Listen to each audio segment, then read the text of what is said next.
What is your position on gun control and the Second Amendment as it relates to assault weapons and high-capacity magazines? And we'll start there. We just received the Candidate of Distinction recognition for Moms Demand Action, which we're really proud of. Maryland's actually a great place to start. We got it right after Sandy Hook. In part because the activist groups did have a seat at the table. It was not just Moms Demand Action, it was moms, and it was Marylanders Prevent Gun Violence. In my first week on Capitol Hill, I would love to take every colleague I can scoop up from every political stripe, from every part of the country, and go down Route 50 and show what we have here in the books, because we got it right. And it covers everything from high-capacity magazines, to assault weapons, to red flag restraining orders, to background checks. We do need to recognize what we're up against. After Vegas, we thought bump stocks would get taken care of overnight. There is a bump stock bill going through Congress, but Andy Harris and his pal slapped underneath it a bill to get the concealed carry reciprocity bill passed. Which basically, we know what that is. What can we do? There's two things. Number one, these kids from Parkland are going to be the difference. They are the oxygen in this conversation. We have a student group, Students for Jesse Colvin. If you have young people in your life who are energized on this topic, come find us. They're led by our group is led by the sharpest 18-year-old you ever found. The other thing we can do is these military veterans running, there are over 100 of us, we were mostly on the left, and we're going to bring a seriousness and a credibility and a gravitas that our party has just not had on this issue in a long time.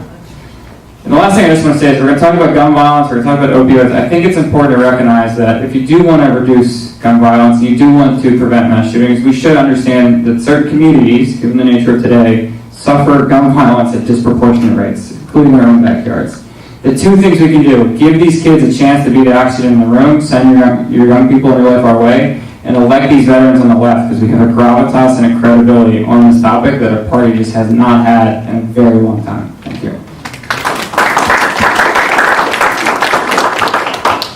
So I'm an early and strong supporter of sensible gun regulation, and I too have the Moms Demand Action for Sensible Gun Regulation endorsement, which I'm very proud of.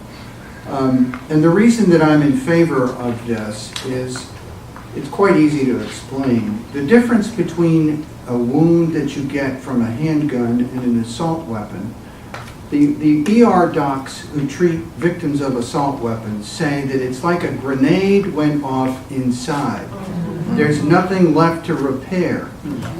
It's like a cigarette boat going through a narrow canal. It spreads that tissue, doesn't even have to hit the artery or the organ to destroy it.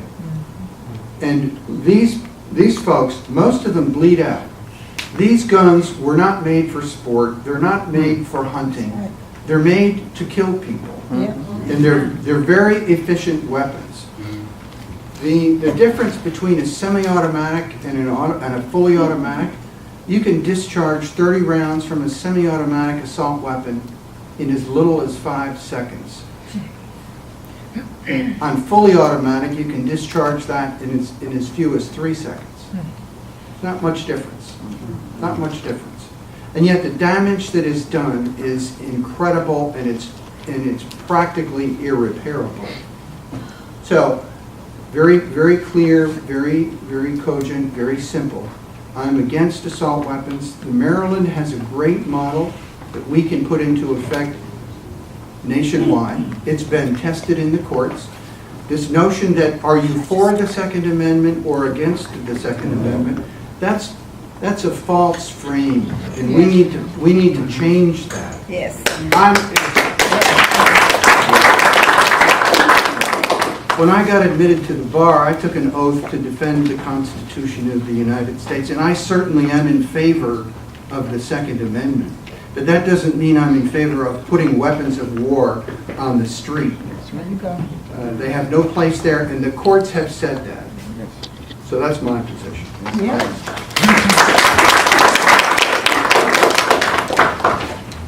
I am also a Moms Demand Action Gun Sense, or have received the MDA Gun Sense Candidate Distinction. And I am the mother of a soon-to-be middle schooler in a public school. And I raised a stepson for over 10 years, and he is at a public high school here. He's 16 now, so stay off the roads. And as a mother, this one is really, really important to me. Actually, my mother was in an active shooter incident at Morgan State University, when, probably a decade ago, something like that. This is a really important issue, and I find it reprehensible that Columbine was almost 20 years ago, and the best we can do is give teachers bulletproof whiteboards.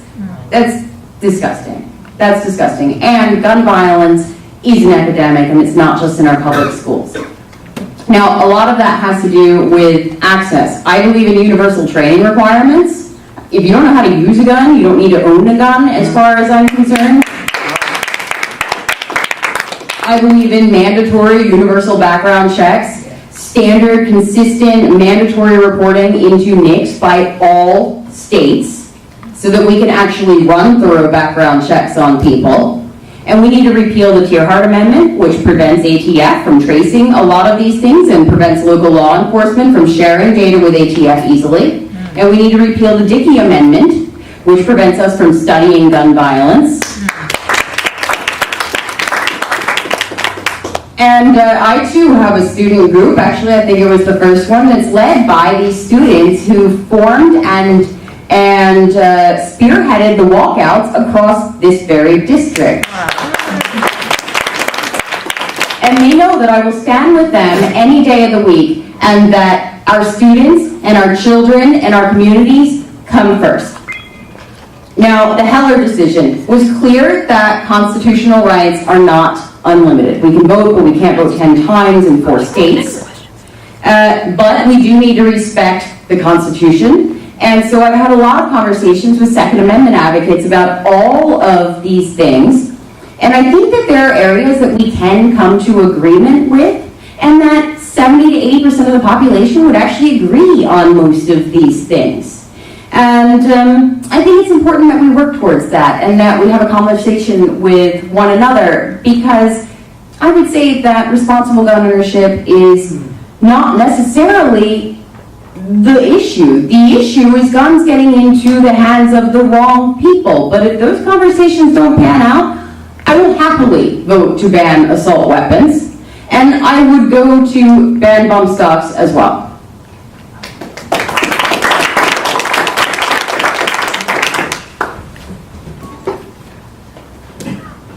So, I think most of us probably recognize that there is a massive lobby that will probably prevent this from hitting the floor or vote, especially in a Republican-held Congress. If there is a switch, then I think, yes, it has a chance of hitting the floor, but recognizing that there's still a powerful lobby that prevents these kinds of things from ever making it through committee.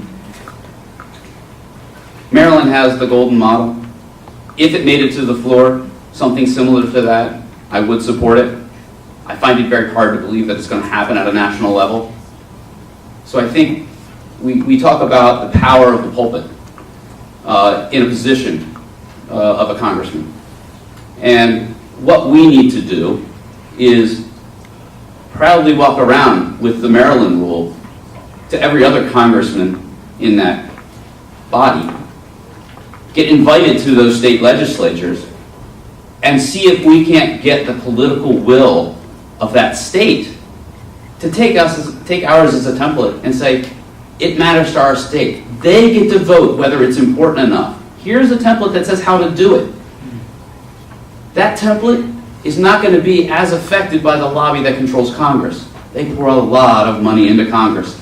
They pour some money into state races. If we change the trajectory of the attack to be at a state level, it really may have a chance.